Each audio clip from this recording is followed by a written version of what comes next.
Now this pistol is a model of the Browning High Power 1:1 scale. First produced in Belgium around World War II era. I do not know the exact date right now, but this model is the 1935, which possibly has some upgrades. Pistol includes a magazine safety, which means you cannot fire the gun without a magazine in it. Single action, semi-automatic, and auto-loading. A little redundant, but basically you get it. Pistol has, I've worn it out basically to nearly the end of its use. It's a feasible combat handgun, but it's still kicking. The magazine holds 20 rounds, double stack, so one round stacks awkwardly on top of the other, and you can put one in the chamber to start and you have 21 rounds ready to rock and roll. It's high power. It's a good handgun. Dare hit the camera. It's got an M1911 style safety, thumb safety, which can also be locked into a disassembly notch, which I'll show you later. Single action trigger, slide lock, which works quite well, unless the pistol's low on gas, and then it will just short cycle and you'll think you'll be firing rounds, but you won't be. The ejection port is chromed, as well as the entire barrel. What else? It even has the extractor, which I'm surprised about. They even included the replica extractor. It does not actually cycle rounds because it's an airsoft gun, but it has an extractor, which is pretty interesting. It has aperture sights, which are feasible up to not very far. I mean, ridiculous ranges, 500 yards with an airsoft gun. Come on, even 500 feet's like a godsend with a good rifle. Now, these sights are adjustable up to ridiculous ranges if you want to play artillery, but this handgun does not have any hop-up, so I don't see any point in trying to shoot ridiculous ranges at ridiculously straight angles. It's more of a, for me it would fall into a self-defense category. Definitely saved my butt when I was using my sniper rifle and firing this thing, but this helps. Now for the power supply of this handgun. It uses propane, or green gas, which is just pre-lubricated propane. But if you do want to use propane, you need the propane accessory kit, which is sold in most airsoft stores online.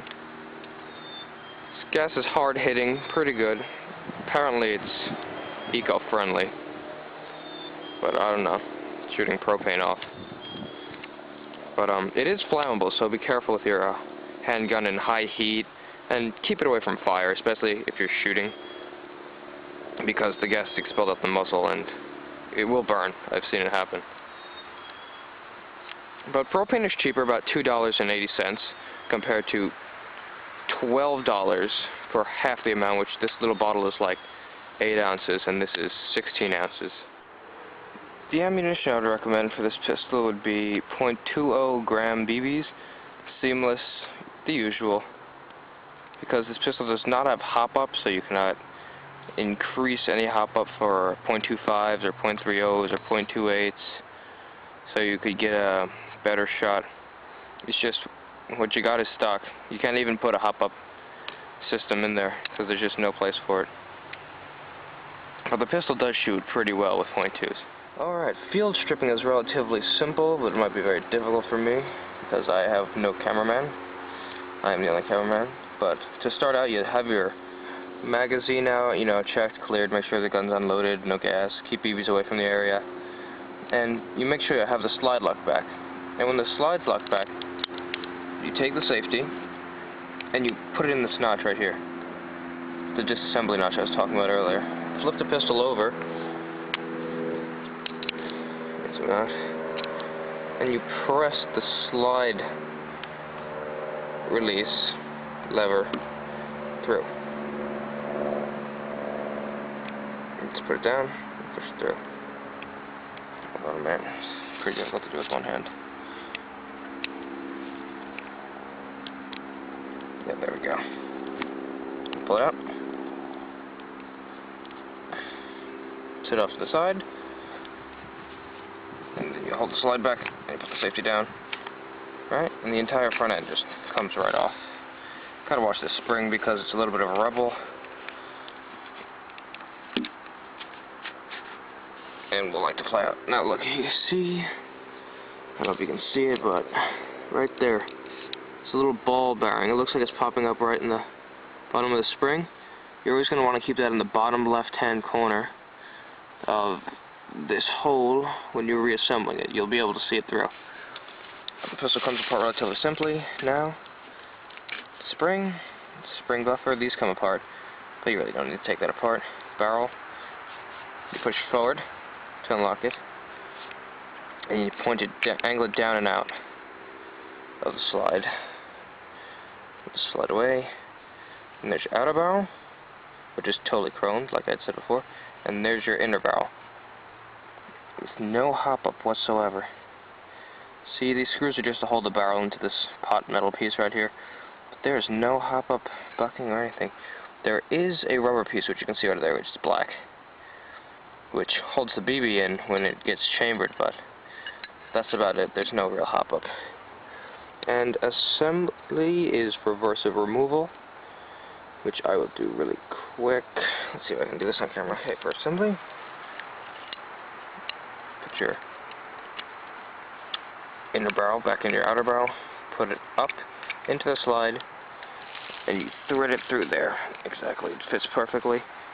And then you put it up all the way forward, and then you can pull it all the way back, so it will line up with this nozzle right here, this feed portion of the nozzle, and you just push it all the way back like that. Put the barrel on the side, or however you want to do this, but it'll be very difficult with one hand for me. Look over the camera, it's hard. Alright, you take the spring, which is going to fight entire war, so I can't put it back in there. Hold on, now that I've used Voodoo to put the spring back in, just have to line the slide up with the little receiver. Make sure your hammer's thumbed back, that'll help when the safety's off. If the safety's on, it'll get in the way and it'll be a pain. So you just line them up.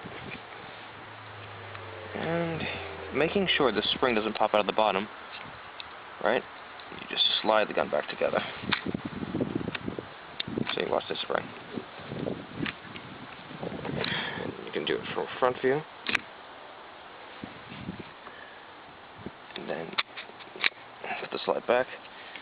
Now what I'm going to want to do is I'm going to want to pull the slide as far back, all the way back as possible. It's extremely difficult with one hand. Now you see the disassembly notch right there. Line it up and it locks. Oh, that's so great. And now let's see if I can show you that ball bearing I was talking about earlier. Yeah, look, you see that bump in the bottom left-hand corner? Right there? It's bottom left of that hole. That's your ball bearing. You want that there. Alright, and then you see that silver piece? That's the barrel, because the slide's all the way pulled back. And the barrel's in the way. And then you release the slide to the point where everything's lined up nice and good. And all you have to do is just push this through. Yeah, the barrel's being a little bit of a rebel today. I don't know what's up with that. I know I'm putting it together right though. I've done this 100 times. Might have to maneuver the slide a little. Yep, then it gets in there. Okay. Slide release. Then you're gonna have to pull the slide back to get it all the way in. Okay, hold on. Jesus Christ, why is this so difficult? I'm using one hand.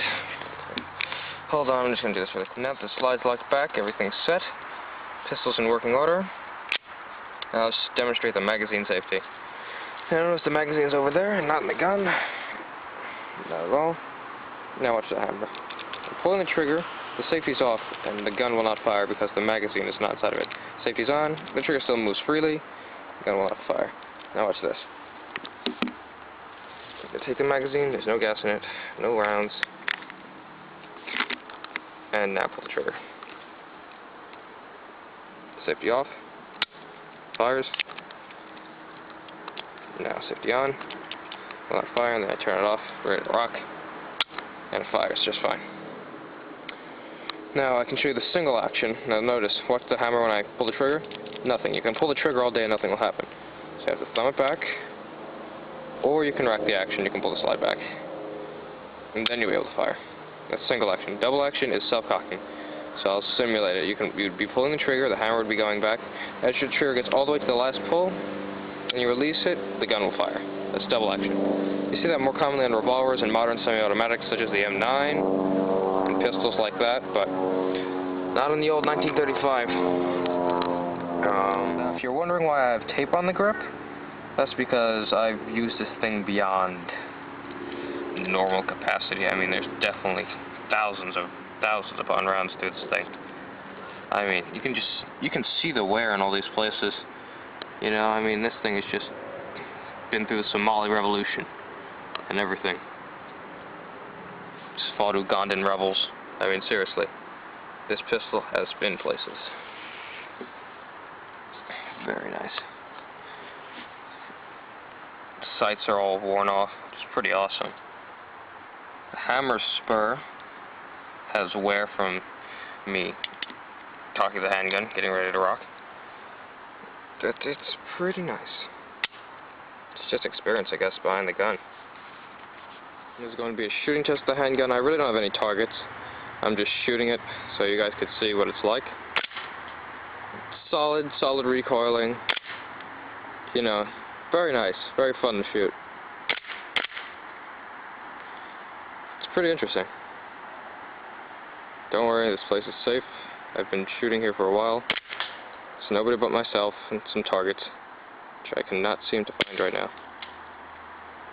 Now, it's roughly 40 degrees out today, so, and that was a 2-second fill of gas. This pistol is very gas economical. Let me fill it up a little more and see if I can get the slide to lock back for you. Slide lock.